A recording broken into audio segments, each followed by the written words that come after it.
Hey everyone, welcome to the Vest podcast where we explore the invisible barriers holding women back in the workplace and share stories of women building power collectively. I am so excited for this session. I am your host and Vest founder, Erika Lucas. And this time we're going to do something a little bit different because I'm thrilled to be here with my co-hosts for today, our Vest staff and team members. Hey everyone, I'm Gaby, co-founder at Vest, and I'm just excited to be on here talking with you all and learning more and talking more about the mission and vision of Vest and how each of us fits into this journey. I'm Sarah. I manage membership at Vest. I'm very excited to be here, and I can't wait to share our individual perspectives and the barriers women face in the workplace and why it's essential to discuss these topics openly. And I'm Kourtney. I am the entrepreneur in residence here at Vest and also a full-time founder at Tinge. And together we make up the Vest team. And in this episode, we'll introduce ourselves and share our personal motivations for creating this podcast. So to kick things off, let's start just with the big question. What is Vest and what inspired us to create this podcast? I can get us started. Gaby, if you recall, in 2020, there were some mass exodus of women leaving workplaces for a lot of reasons. But one of the main reasons was because of burnout, because some of us were feeling lonely, and a lot of us left to take care of our loved ones, whether it was our children or our parents, grandparents, or in some cases, because we weren't necessarily the main breadwinner. And so a lot of women made the decision, the sacrifice once again, to leave their career so their partner or significant other would stay. So we launched during COVID for those reasons. We wanted to provide a safe space for women to have these conversations, like Sarah said, to be able to talk about the barriers that often get in the way of us achieving mobility in the workplace. Sometimes, again, even if we do achieve those positions of power and influence, we get there and we're so lonely and we don't have a support system. So that's why we launched Vest, and now we've grown tremendously. We launched a podcast, and we even launched a $20 million fund to invest in other women-led companies that are specifically working in these issues that we saw were getting in the way of women, not just getting in the workplace, but staying in the workplace. Absolutely. And we created the Vest podcast to really let other women in on these conversations we were having with incredible speakers every month. But there's just so much more that we can and that we wanted to dive into in these topics.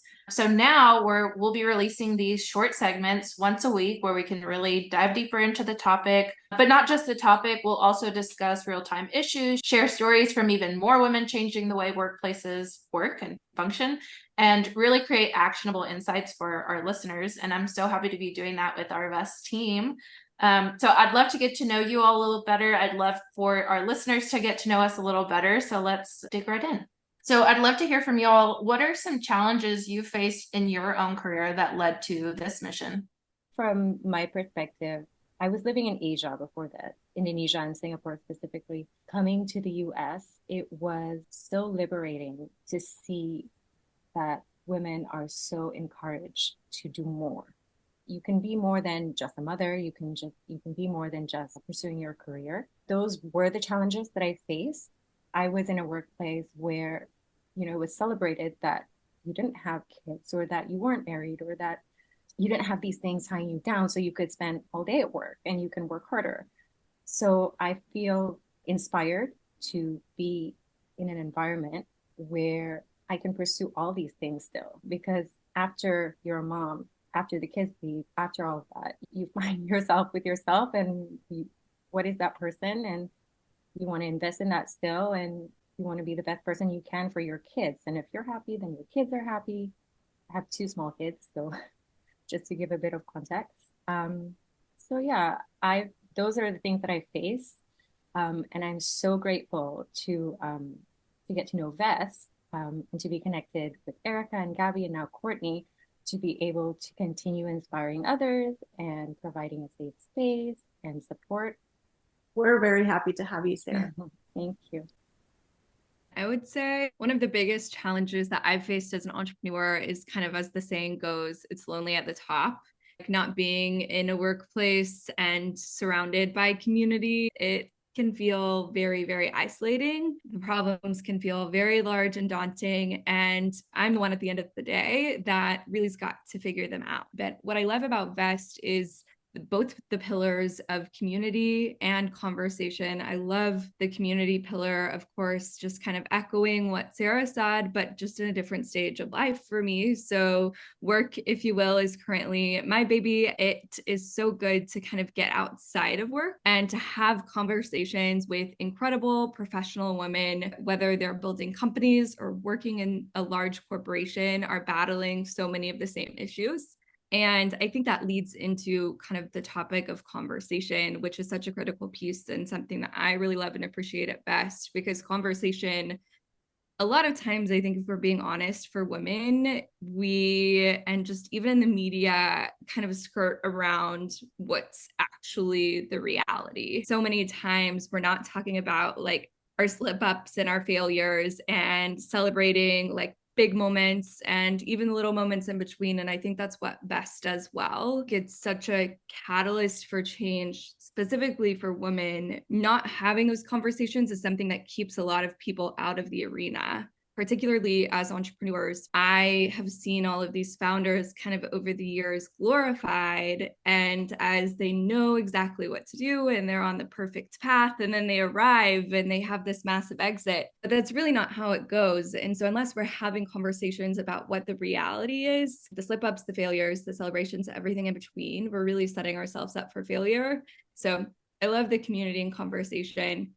That leads into beautifully for the next question. What's one specific change or outcome you hope to see in the workplace as a result of these discussions we're having here and in our VEST membership as well? I would completely echo everything you said. It's just that idea that there's one way that, you know, whether it's entrepreneurship, whether it's a career in any specific field or industry, that there's one way of doing things, and that it all goes perfectly, that work-life balance is is even a real thing. I love hearing these conversations that we have with women and me just feeling understood, as those real world discussions to where people are more likely to share their experiences.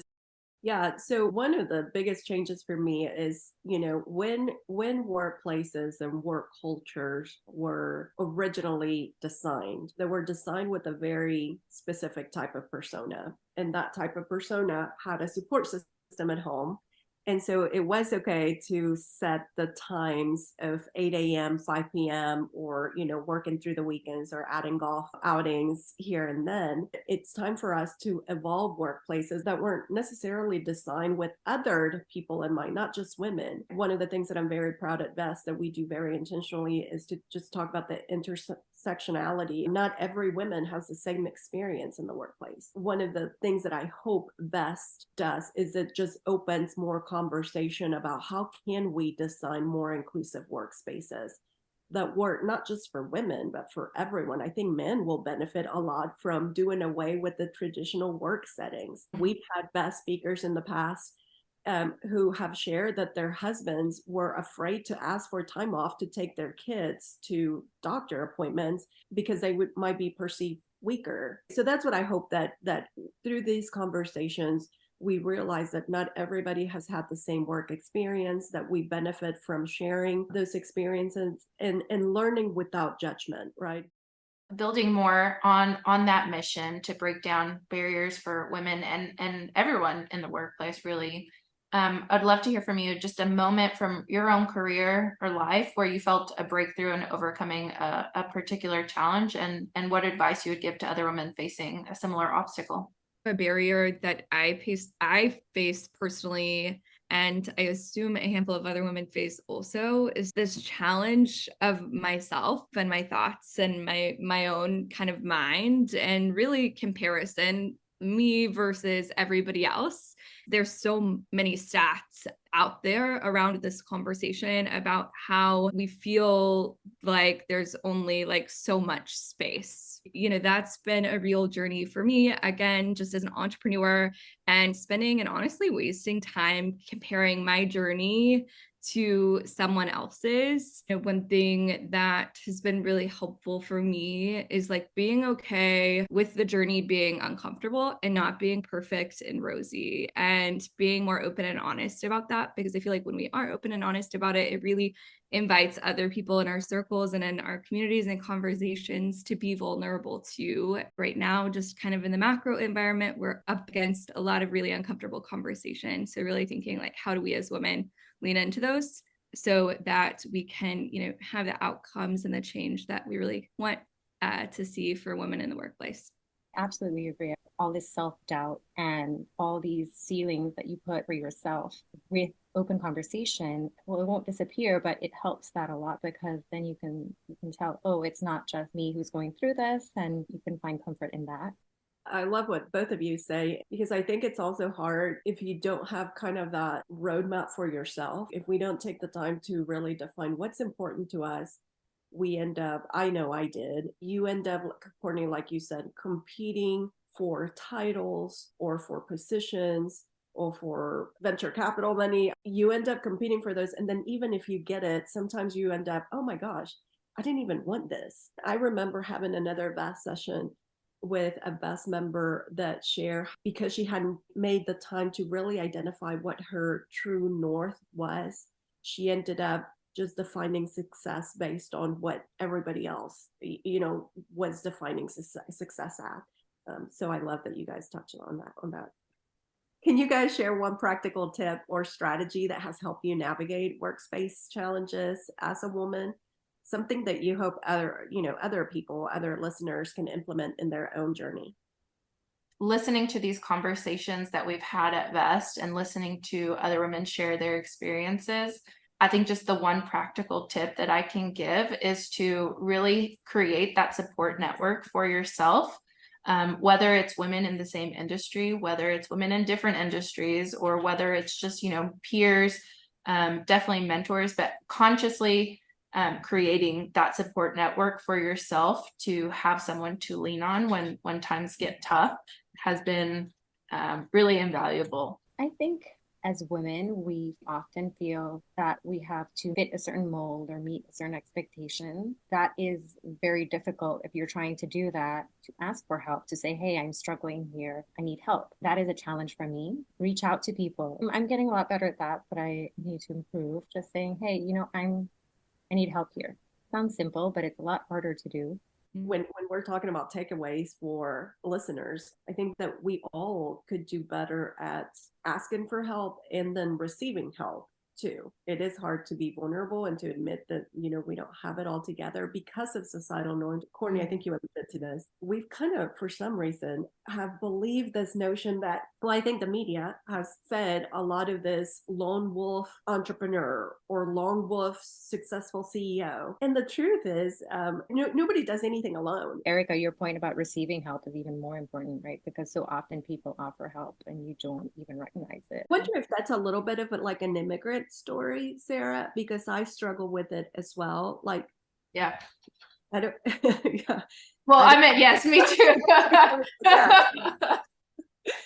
No, but I wonder if in Mexico, where I'm from, like we've romanticized with like, oh, working hard, getting 24/7, because that's how we gain our pride. I still believe that in a lot of ways, and it is beautiful to think that you want to work for things, but it's okay to rest too, and it's okay to ask for help. I think definitely first generation immigrant too. You're here, you have to prove yourself. Your family made the sacrifice, so now it's up to you to continue that. I can definitely see some relate to that.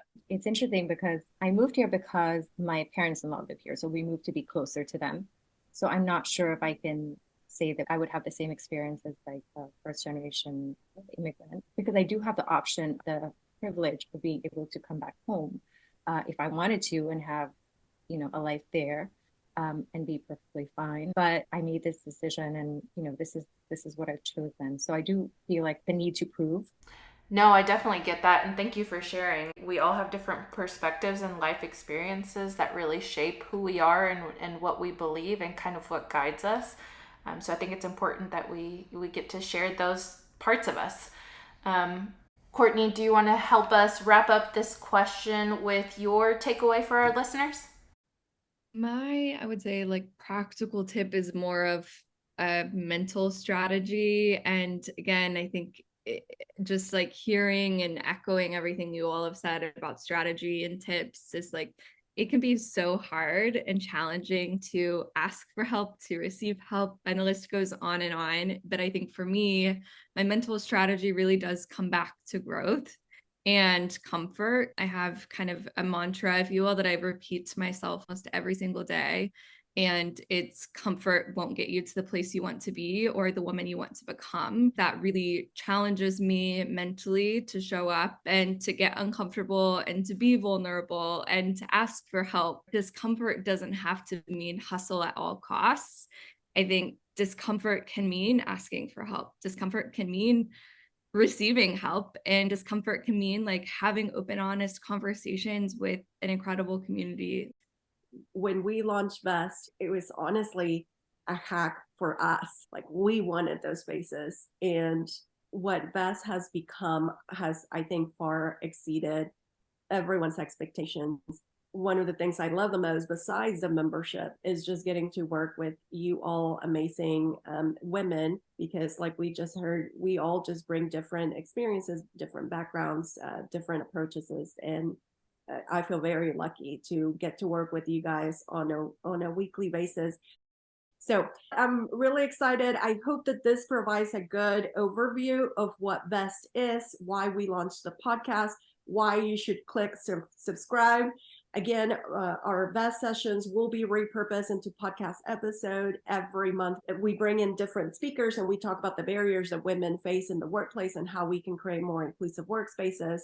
But we'll also do some mini sessions to dive deeper into those topics, to talk about real-time events and so on. So you definitely want to follow us, subscribe to the podcast.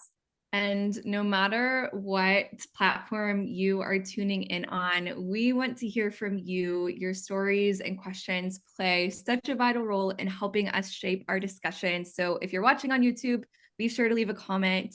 If you're discovering us on LinkedIn or another social platform, please send us a DM with your thoughts, and we can't wait to feature them soon.